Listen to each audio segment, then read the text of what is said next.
The script, when I received it, was that the main character, though exciting, charismatic, was not somebody you cared about. So my pitch was, look, we've got to love this guy. Why would you love a guy who's a soldier who then tries to kill an emperor? Which is to be reunited with his wife and child. Nicholson dashed off an email to the film set at Shepperton Studios describing his suggested fix. It was exactly at this point that we were suddenly having a disastrous day at Shepperton, where Russell was very nervous, Ridley was getting nervous. Hence, when this memo, this incredibly lucid memo occurred, everyone said, Jesus, get this guy right away. Nicholson was offered a massive fee to drop all his other commitments and salvage Gladiator.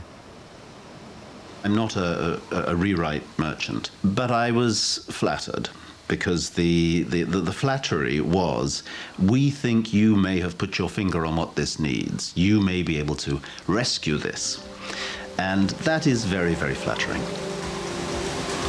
I had this vision of myself as a knight on a white horse coming charging in to the rescue of the damsel in distress. I mean, a rather large, fat damsel, this movie. So I said, okay, and I don't think I had any idea when I said yes to that, what I was letting myself in for. What Nicholson had let himself in for was an epic struggle in every sense.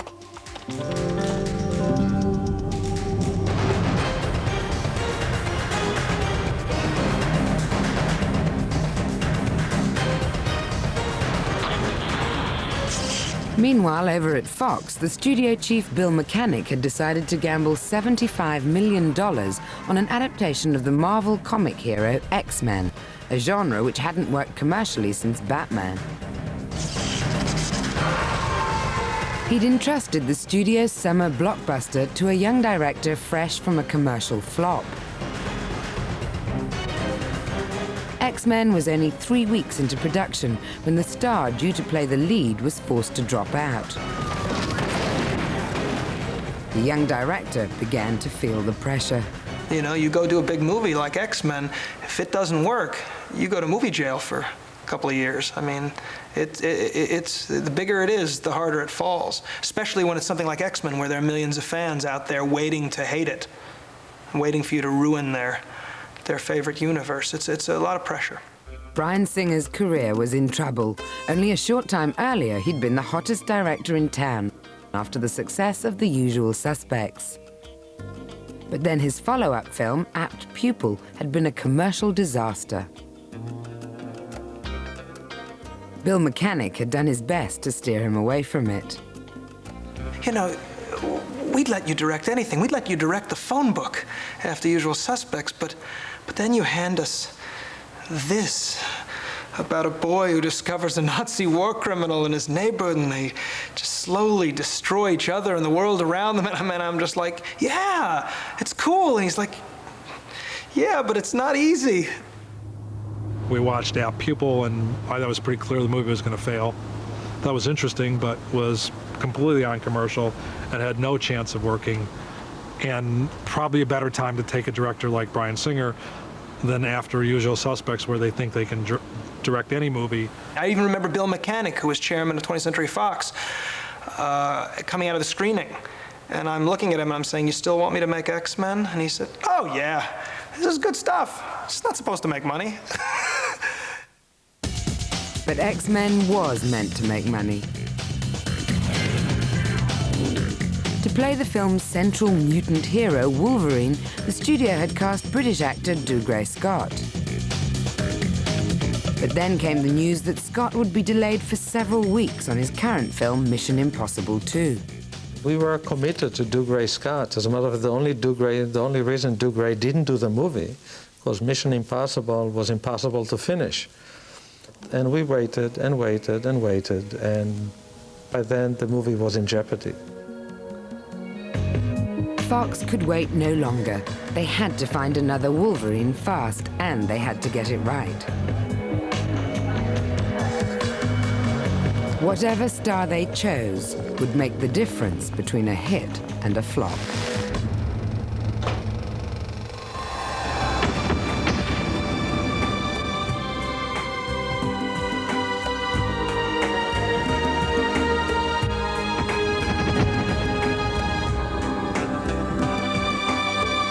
Usually it's the star's name that gets the movie greenlit in the first place.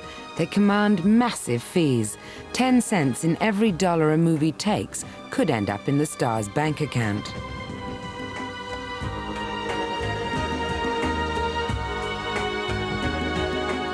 Bill Mechanic, the head of Fox Studios, was searching for a big name for another pet project, a remake of Dr. Dolittle.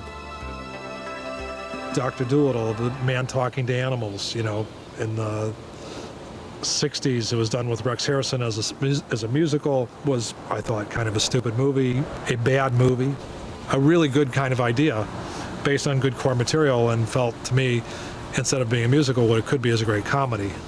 Put somebody who was anything but safe in a family film, which was Eddie Murphy, and make it seem completely different.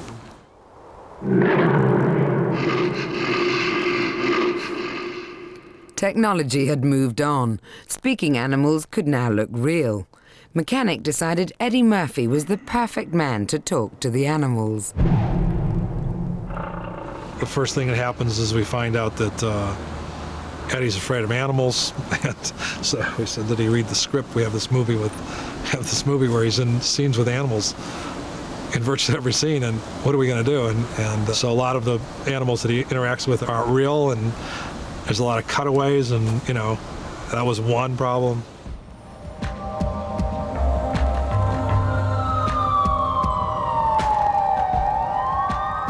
Then another body blow. Eddie Murphy was stopped by police.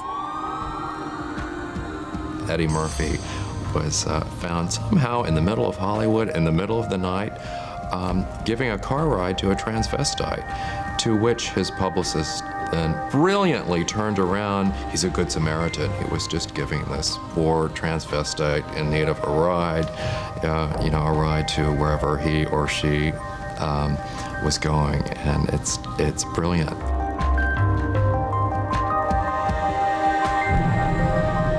Said nothing happened, but his mood, regardless of nothing happening, was not one of being funny.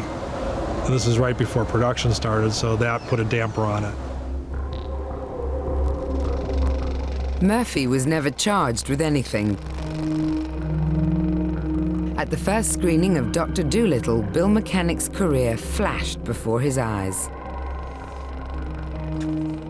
We had a movie when we looked at the rough cut that was not very funny at all, and I had movies like Something About Mary and X-Files coming, but those were all risky movies in some way, not sure bets. And the surest thing that I thought I had was Dr. Dolittle, and here it was not a funny comedy. And we had a horrendous screening, and oh my God, we're in trouble.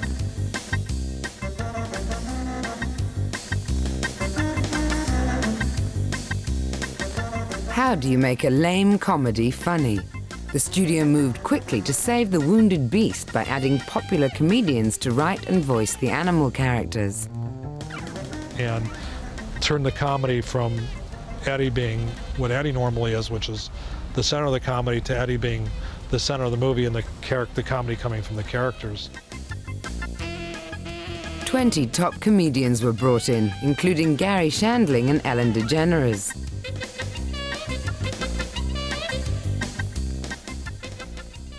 Hey, who are you? I'm Dolittle. Yeah, well, get out of here. I'm in a lot of pain and I'm gonna jump. Hey, whoa, take it easy now. Listen, I'm a doctor. Maybe I can help you. I don't need a doctor. I need a miracle. Mechanic's gamble worked. Dolittle earned nearly $300 million worldwide, with a sequel following rapidly in its paw prints.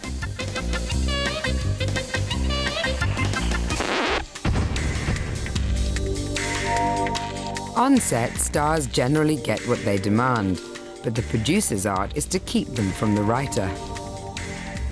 All producers are terrified that the actors will get hold of the writers and nobble them and say to the writers, look, this part of mine, make me taller, make me have bigger muscles, make me have a bigger dick, whatever. And they don't like writers meeting the actors.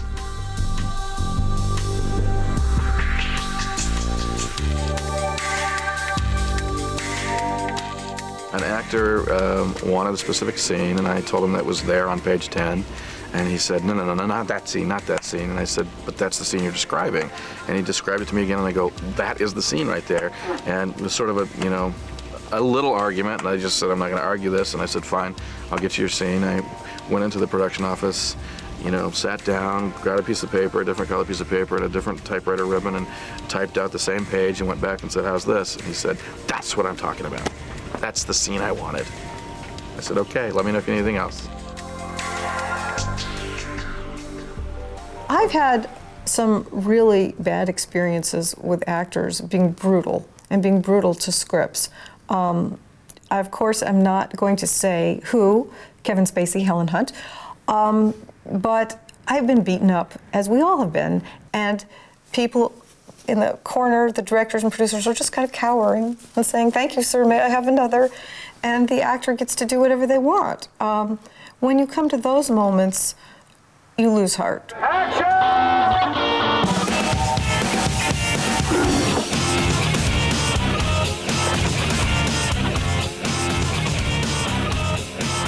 On the Gladiator set, writer Bill Nicholson was finding out what he'd let himself in for. This was like a war zone, I was coming into a war zone. Things came to a head over what would become the most memorable scene in the movie. Very often the lines would arrive on the set that morning or sometimes an hour before, and that's hard because then an actor, it's not just remembering, it's actually, also getting in character and how you're going to deal with these new words. I can remember being on the set, and I'd literally just done a scene and the pages are rushed through and they're standing there about to do the lines. In fact, it was that moment when he takes off his helmet and says who he is, and I'd written this speech. And he said, I'm not going to speak this shit. Ridley says, well, what's the problem, Russell? What do I want to speak this for? Why can't we have it the way it was this morning? Because that's what he's rehearsed. Fair enough. So what is Ridley going to do? He says, okay, we'll shoot that. So they shoot the earlier version. It's not all that good, And then Russell does it, and then he comes over and he says, let me have a look at that shit. And he looks at the page again and says, well, might as well try it. So they do the new material.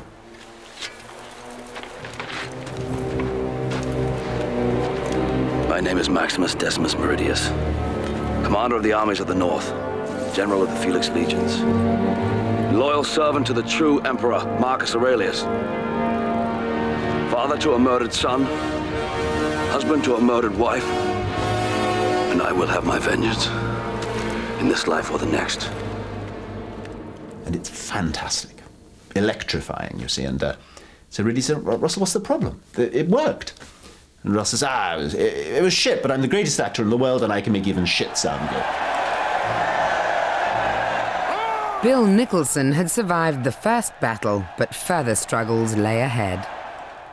There has been a change in our business. I've seen in the last few years actors, particularly actors that are being paid $20 million a picture, having an enormous amount of power that they did not formerly have. And looking at the director more as a traffic cop than the person that's really supposed to be guiding and controlling the film. Back at X-Men, the director, Bryan Singer, felt that he was neither guiding nor controlling the film. Its destiny was in other hands. X-Men is the biggest selling comic in the world, bigger than Superman or Batman. If its fans liked the movie, the word of mouth alone would make it a hit. But if they didn't, Fox would pay the price. And now the star had dropped out. And I was left shooting the movie with no actor, and I'll tell you, for a brief moment, I really was pleased, because I thought now we can shut down and not make the release date and have a good, healthy amount of time to make this movie. I actually saw it as a blessing, and I was looking forward to going home. But Fox had fixed the release date, so for the studio chief, there was no going back. So I went to my casting and said, so who's the best person we tested? Because we had tested a zillion unknowns, and she gave me a couple tapes, and one of them was Hugh Jackman, and I thought he looked good in the tape. Had her fly him to Los Angeles and said, if he walks in the room and he has charisma, he's got the job. And I thought when he came in, he looked like a young Clint Eastwood. went into a room like this and sat down and read 2 pages of dialogue and walked out 5 minutes later. The minute he walked in my office, it was, I mean, I knew he had that quality. You were just, in a room of 100 people, you would be drawn to Hugh. I thought he just had that manly man quality that Sean Connery and Mel Gibson have, that he had the looks, and they had the ability, and he drew me into him. But the final decision rested with the director, who was on location in Toronto. Hugh Jackman flew into Toronto, and when he walked in the room, I was like, that's Hugh Jackman? And we sat down and did a screen test with him and Anna Paquin. Get out. Where am I supposed to go? I don't know. You don't know or you don't care? Pick one. We were shooting in this building that we were using for one of the locations, and some young security guard comes up to me, and I don't think he knew I was the director. I think he, as most people, thought I was a production assistant, and he asked me, he kind of comes up next to me and quietly says, "Is that the guy they got to play Wolverine?" And I thought for a moment, and I turned to him and I said, "Yeah." And he said, "Cool." And then as soon as the screen test was done, I walked up to Hugh and offered it to him.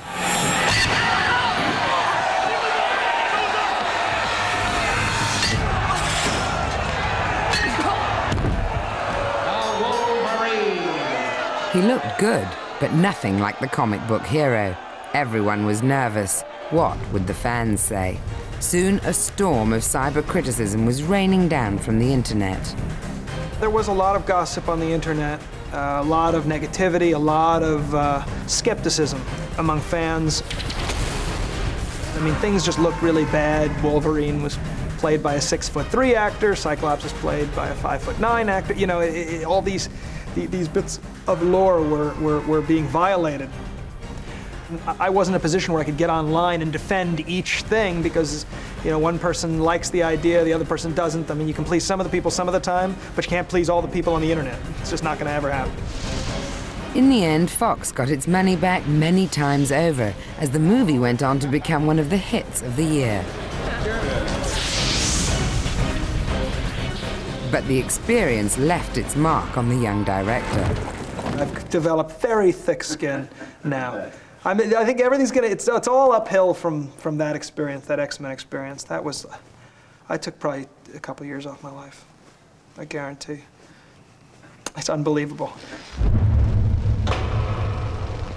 On a big Hollywood picture, once the picture starts, it's a juggernaut. And a director, as we've heard many times, has complete control of a motion picture, and very, very few studios are going to go head-to-head with the director of a movie, because if it comes to a breach, you have to shut down the movie while you thrash it out for a few days, and you're spending $100,000 a day just having the place sit there idle, the soundstage, day after day. Over at Miramax, studio chiefs Bob and Harvey Weinstein were about to do exactly that, go head-to-head with the director and threaten to close his movie down. The two brothers run the most commercially successful minor studio. They're constantly on the hunt for good scripts and thought they'd found something special in Scream, an audacious reworking of horror cliches by an unknown writer, Kevin Williamson. I gave it to my agent on a Friday. All the agents at the agency read it, and on Monday morning they said, "We're going out with it tomorrow." And so they prepped it, the whole town, and there was a bidding war. I was sitting in my closet with my telephone. Every time they'd call, I'd pick it up and they'd say, "Okay, we're here now. You know, so-and-so just offered this much more money." And it went back and forth all day long. When you hear thousands of dollars, then you hear hundreds of thousands of dollars, suddenly it doesn't matter if it's $300,000 more. You know, it's like, I just really want to pay my phone bill. Miramax Films then secured the legendary horror film director Wes Craven, his very name synonymous with blood and gore. Bob Weinstein called me and said, "Do you want to do this?" And I was like, wow, yeah. And then I said, oddly enough, no, because the first 15 pages of it, which is the Drew Barrymore sequence, was so violent and so disturbing. There was the liberal part of me was saying, "Don't do any more violence, you know, move on." And then some kid came up to me at a convention and said, "You know, I like your early films because you really kicked ass." And it was like, "Oh, are you afraid to go there anymore?" You know, so there was this kind of like push and pull within myself. And I called him back and said, okay, I'm going to do one more kick-ass, scary film. Horror has always been the illegitimate child of Hollywood, but handled correctly, it can capture a huge teen audience. The Weinsteins were betting the farm on Scream. The Scream script by Kevin was so clever in so many ways because it was beyond a horror film. It was, first of all, it was a form of parody of the cliches of horror films. You know, the one with the guy in the white mask who walks around and stalks babysitters? When you take something that's a known pattern or a series of cliches and then shatter it in front of the audience's eyes, there's this sense of terror and a sense of invigoration. Because it's like, I think subconsciously we want things to be seen anew, you know. So that's one of the things that Scream did. So, you got a boyfriend? Why? You want to ask me out on a date? Maybe. Do you have a boyfriend? No. You never told me your name. Why do you want to know my name? I want to know who I'm looking at. You have to be ahead of your audience, and you have to have something of substance in a good horror film. Because if you think about it, there's always horror films opening and closing, and they don't do that well. It's the rare one that really takes off and becomes, you know, a cult favorite. Scream seemed to have all the ingredients to establish a lucrative franchise. However, as production entered its second week, producer Kathy Conrad got a call from Bob Weinstein. He'd viewed the first week's footage and was not happy. You know, Wes's work, he's not getting enough coverage, it's workmanlike. I mean, he was just hated it. I mean, he thought it was terrible. And the worst part about it is he thought the mask, the ghost face, was just idiotic. I don't like it. And here's what you have to do. You have to shoot every scene with 7 different masks until I pick the one I like. I said, no way. I said, shut us down. The Weinsteins were sending their representative. The movie was on the verge of total shutdown. And I stood on a coffee table in the room and I just said, you know, how dare you be so disrespectful to this man who basically invented the genre. Here's another idea. We cut together the first sequence of the movie and we send it to you. And if you think we still suck after that, then you can fire us all. If you think it's great, you leave us alone and I never want to hear from you guys again and just let us do our job because this is too much. And he said, that's a great idea.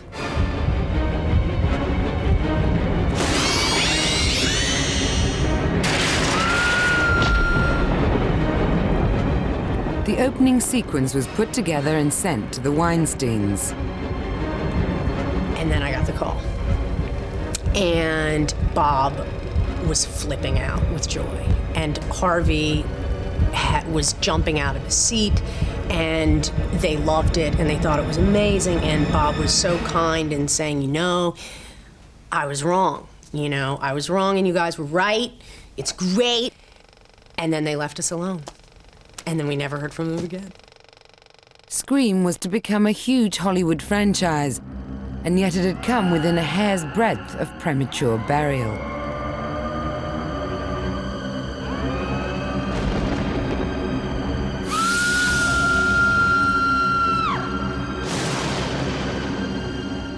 Meanwhile, Fox Studios had invested in their most expensive film yet.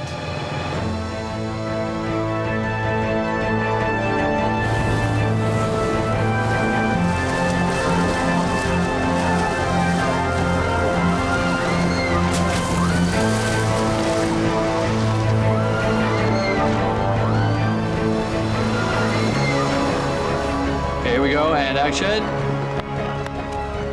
Maverick director James Cameron was attempting to tell the story of the most famous maritime disaster.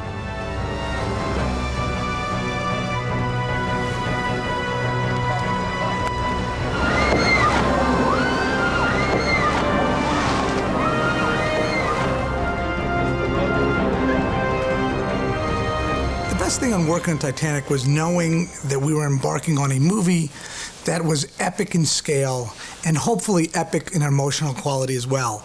And very few of those movies are getting made today. And so the challenge of tackling that was one of the most exciting things. New studio boss Bill Mechanic was uncomfortably aware that the budget was out of control. By the time I had to handle that, wait a minute, this isn't like a small problem. We have a gigantic problem. This is a month and a half after I've taken over. We still didn't know what the movie cost. Nobody could tell me. People put too much focus on the budget of a movie and the cost of a movie.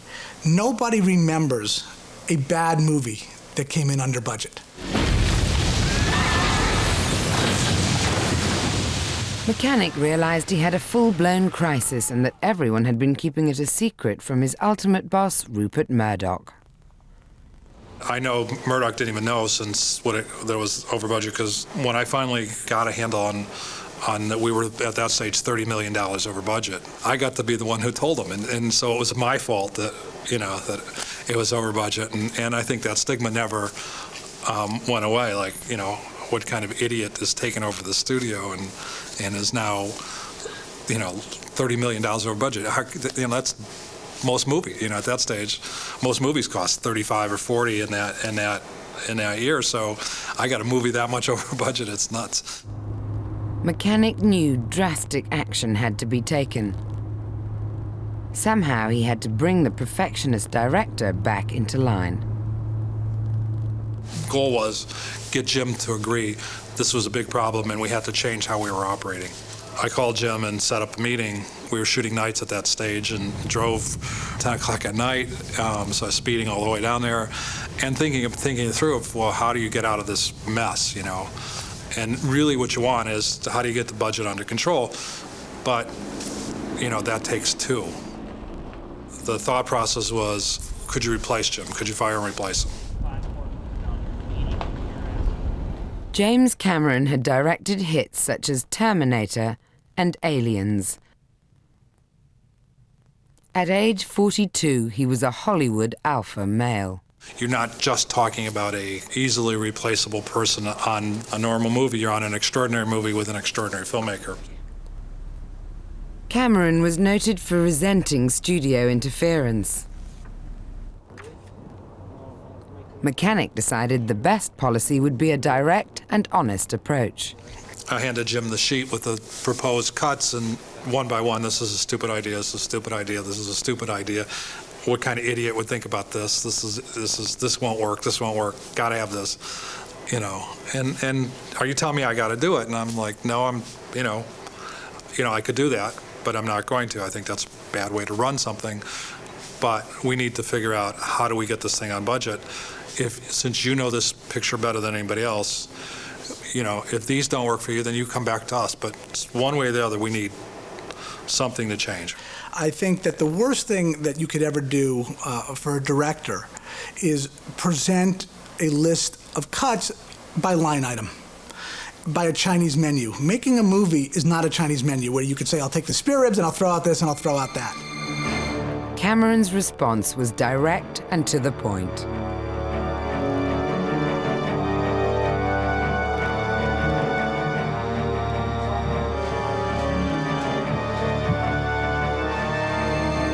Took the pieces of paper, crumpled it up. I think thought about something a little bit more immediate to get even with me, but instead just said, if you're so bloody smart, then you direct the movie, and walked off, and took off in his car, shut down, and then took off, just basically quit.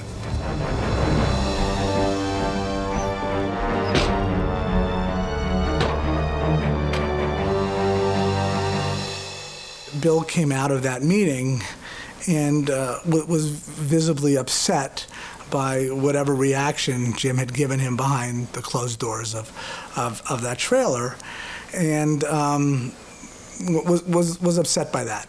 What are you going to do? And I said, you're going to shut it down. And you can't start back up till I talk to Jim, and he's agreed to some of these cuts, whatever they are.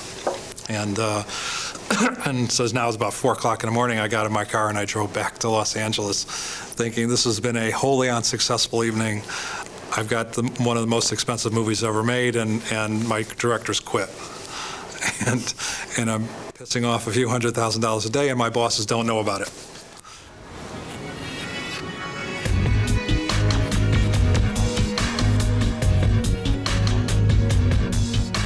It took 48 anxious hours before Cameron calmed down and agreed to budget cuts.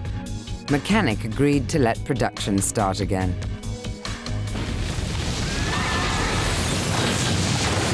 Titanic cost Fox nearly $150 million. Right up until its release, no one knew whether it would float or sink. But it was to become the biggest grossing movie of all time, $1.8 billion worldwide, twice as much as the next in line, Harry Potter.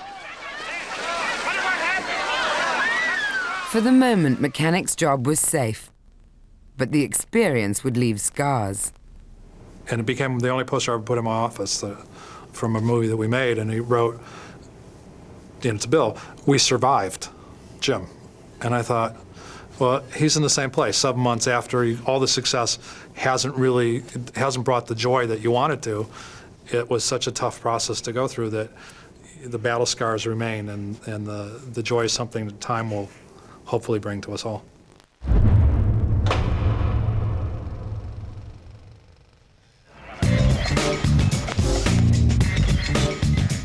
Caught in the crossfire between the star, the director, and the irate studio boss is the producer. On location, producers are firefighters, on the alert for blazes erupting everywhere. Kathleen Kennedy has produced most of Steven Spielberg's movies. In 20 years, she's dealt with every kind of emergency. But when a hurricane hit the set of Jurassic Park, destroying the locations and putting hundreds of cast and crew in jeopardy, Kennedy's resilience was tested to the limit. Not only did it wipe out all of our sets, but it really devastated the island. And it stranded our entire crew in a hotel that when the hurricane passed over, they condemned. So it wasn't a hotel that we could send crew members back into their rooms or anything. We had no communication to anyone off island. The producer set off to the airport to seek help. The airport was completely devastated. All the small planes were flipped over, helicopters were on their side, palm trees, mud, dirt, about a foot high throughout all of the areas where you check in. The tower was lying down on its side. Kennedy managed to hitch a flight to Honolulu, from where she began to appeal for help. Deliverance arrived in the unlikely shape of a middle-aged man. You know, first of all, I'm so freaked out about what I've just been through anyway, that I just can't believe that. I thought, oh God, this guy wants to be in a movie, or he knows that, you know, I work with Steven Spielberg or something. She turned around and looked at me and I said, "Do you remember who I am?" And she said, "Not at first." And I said, "Well, does Raiders of the Lost Ark, Harrison Ford, bring anything to mind?" And she looked at me and she goes, "Jock?" It turns out that he was the pilot in Raiders of the Lost Ark. He was the pilot of the biplane that flies Harrison out at the beginning where the snake comes up. And he goes, no, I was in Raiders. He said, I'm flying disaster relief planes into the island right now. I could help you get people off island and everything. I just couldn't believe this. She asked if we could help get the film crew out of Kauai. And I said, well, not with this airplane, but we'll take this load over and see what kind of a situation we've got over there. Over the next 24 hours, Fred Sorensen ferried the entire crew back to Los Angeles and salvaged the production.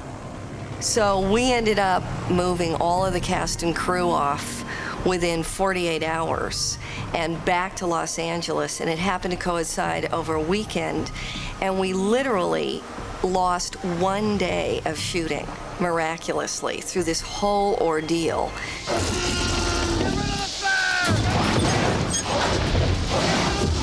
Kennedy's quick thinking saved millions of dollars and kept one of the biggest grossing films ever on track.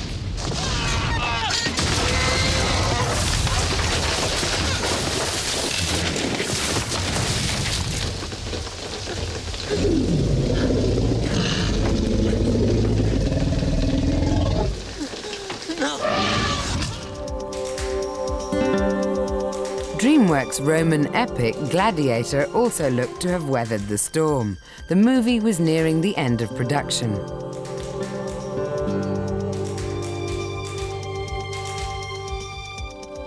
In a viewing theatre in Los Angeles, DreamWorks executive Walter Parks was watching footage from the movie. I shall be closer to you for the next few days, which will be the last of your miserable lives, than that bitch of a mother that brought you screaming into this world. I did not pay good money for you for your company. I paid it so that I could profit from your death. We were seeing dailies of Oliver Reed. We were watching this extraordinary performance, and Ollie looked so tan and so great. And we were just talking about the fact that Oliver Reed has come back. This amazing actor suddenly is going to have a rebirth in his career. And that was a Friday. And then Saturday morning, I got the phone call that he had died. Oliver Reed, the seemingly indestructible rabble-rouser, had collapsed and died, with major scenes still to be filmed. You first take in the human loss, and then much too quickly, the producer takes over, and you say, yeah, that's a terrible thing. How much of this have we shot? And how are we gonna deal with this? The movie was now in serious jeopardy. It could mean recasting and reshooting all of Reed's scenes, which would add months to the schedule, millions to the budget, and crucify DreamWorks. One of the options we looked at, which made Ridley Scott go completely pale, was the idea that we would reshoot. Now remember, he had shot the war scenes, we had just come from Morocco. We would reshoot every scene that Oliver Reed was in with a new actor, which might have been a $26, $27 million insurance claim. But forgetting the money, the idea for Ridley of trying to get lightning in a bottle a second time, because it was such a great character that Oliver had created, and he had made a difficult character work, to have you care about a guy who was sending men to their death, but still know how tough the guy was. The studio called in the cavalry. On Sunday, the phone rang, 4 o'clock in the afternoon, and it was Walter in LA. And he said, I've just woken up. Oliver Reed died 2 hours ago. Get on a plane back to Malta and create a new ending.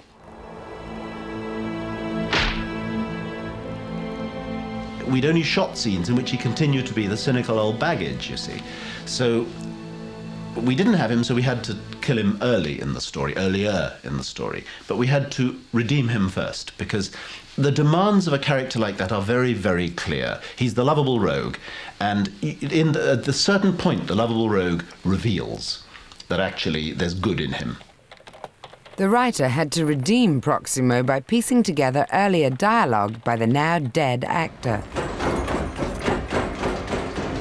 Open the gate, Proximo! Nicholson conjured a complex solution, but would it translate to the screen?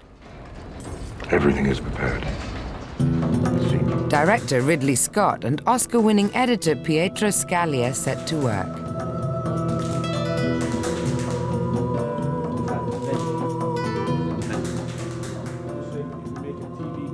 This is double, okay? He's crossing the yard in a silhouette. What we did is this.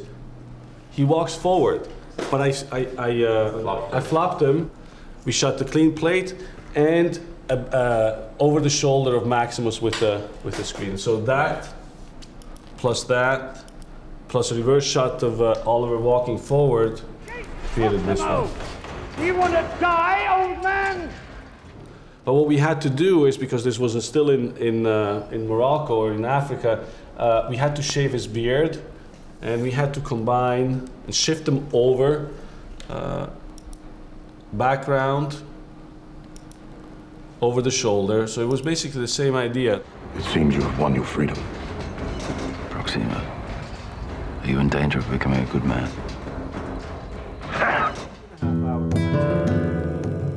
Ridley Scott and his team had managed to redeem Oliver Reed's character, but now he had to die. What I did was I found in the words he speaks coming out of the tunnel into the Colosseum, he gives a speech to the gladiators. We mortals are but shadows and dust. Shadows and dust, Maximus! That ringing Lyceum of Antonia. So it doesn't matter if you die, is his point. Shadows and dust, he says, and then he drops his head and he says, shadows and dust. And they were going to use the first bit, shadows and dust. Okay, but we had this other bit, shadows and dust. So I said, that is a man accepting his own death.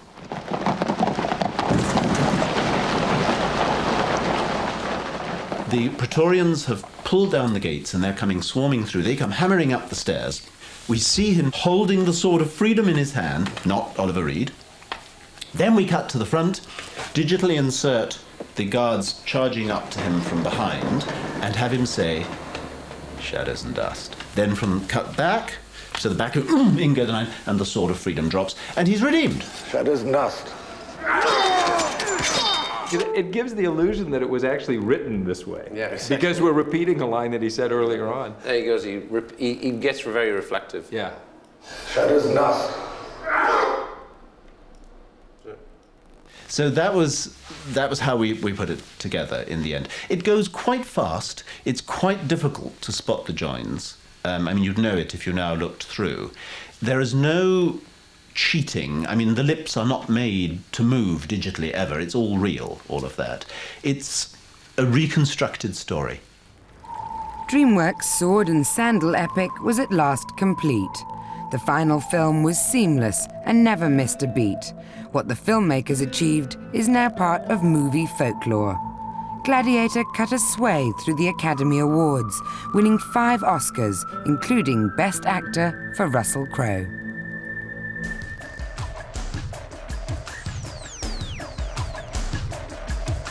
There are hundreds of good stories in Hollywood, yet only a handful ever get made. Hardly any of them make money.